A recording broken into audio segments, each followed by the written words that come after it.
At kahit nga umuulan ay pumunta pa rin ako sa bahay ng kapatid ko para yayain siya mag-inom. Wala nga siyang kaalam-alam na pupunta nga ako ngayon kaya inaisipan ko na lang na gulatin muna siya.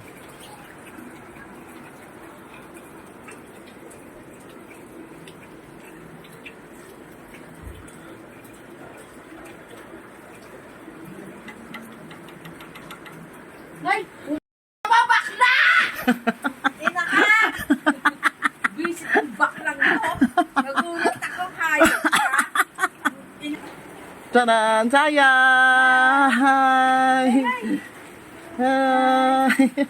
Pinapatila nga muna namin ng ulam bago kami bumili sa labas kaso wala yatang balak tumila. Naalala nga namin may bagyo pala. Ang sabi ko nga sa kanya ay manghiram na lang siya ng payong kasi lalo kami magtatagal kung hindi pa kami kikilos. Shoot, mga mari kong kokak, alak na talaga.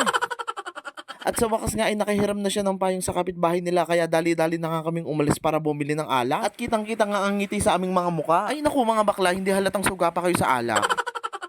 At habang palayo nga kami ng palayo ay medyo lumalakas na rin ang ulan mga kumari kong kokak. Shoot, mga kumari kong kokak, medyo malayo pala ang bilihan dito ng alak. Hirap na hirap nga ako dito mga kumari kong koka kasi iisang payong lang ang dala namin. Kaya umalis na muna ako dito sa payong kasi lalaktaw-laktaw ako sa baha. Ay, kahit ano talaga susuungin, makainom lang.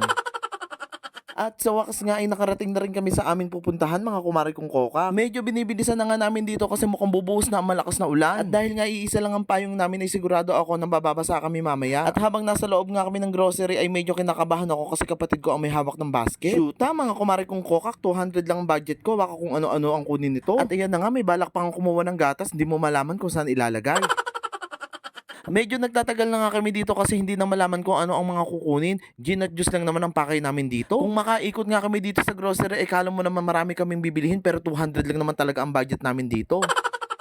At itong ang kapatid ko ay napakatagal nga pumili, tinitignan pa maigi ang presyo, akala mo naman siya ang magbabayad. Pero pagdaan nga namin sa lagayan ng alak ay wala nang patumpik-tumpik pa at nilagay niya na kaagad dito sa kanyang basket. Siya, alam mo dyan girl, hindi halatang sunog na ang atay mo.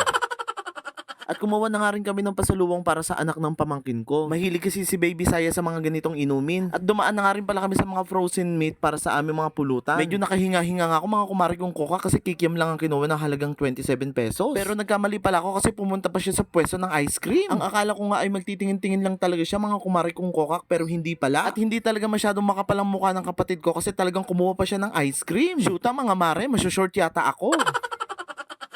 At pagkatapos nga nito ay gusto pang umikot-ikot at magtingin-tingin pero sabi ko magbayad na kami kasi baka ma-short pa kami. Pero nung nakita ko yung lumpiang Shanghai at sweet ham parang gusto ko ring bilhin. Kaso hindi na talaga aabot ang budget mga kumari kong koka, kumuha kasi ng ice cream ang kapatid ko. At habang nakapila nga kami sa counter ay nakatingin ako sa loob ng basket, kwenta nga ako ng kwenta sa isip ko mga kumari kong koka. At sabi ko nga sa kapatid ko ay iunang ipapunch yung alak kasi baka mamaya ma-short ako at yun pa ang maiwan. Mas mabuti na yung safe mga kumari kong koka kaysa sa huli pa magsisi. At nung nakalatag na nga sa counter lahat ng pinamili namin ay tanggap ko na mga kumari kong kokak na mag-over budget talaga ako. At hindi nga ako nagkamali mga kumari kong kokak. Over budget! Aloka! Ang budget ko ay 200 lang. Naging 400 plus. Ay! Gusto ka tumatawid! Kuya! Wait na kuya! Wait! Lakas ng ulan. Grabe bakla! Inamit na tayo ng... Shoota mga kumari kong kokak, makainom laang, susuungin ng bagyo.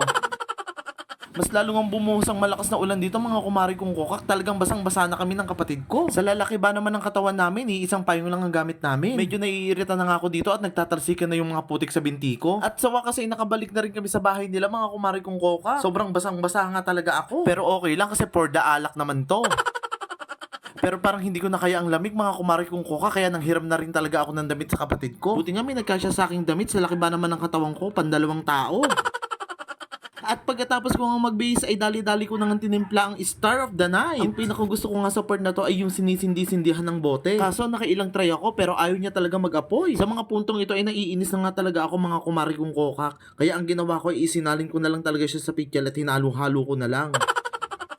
Minsan, ganun talaga. May isang bagay ka na gusto mangyari sa buhay mo, pero hindi ito nangyayari ayon sa gusto mo. Kaya kailangan mo lang tanggapin ng maluwag sa puso mo. Hanggang dumating na lang yung oras na si Lord na lang yung magbibigay sa'yo. Ay naku bakla, super hugot yarn!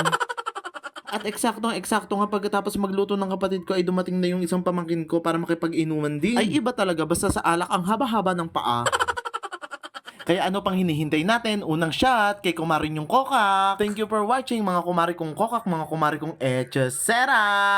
Follow me for more. Baboom! Mwah!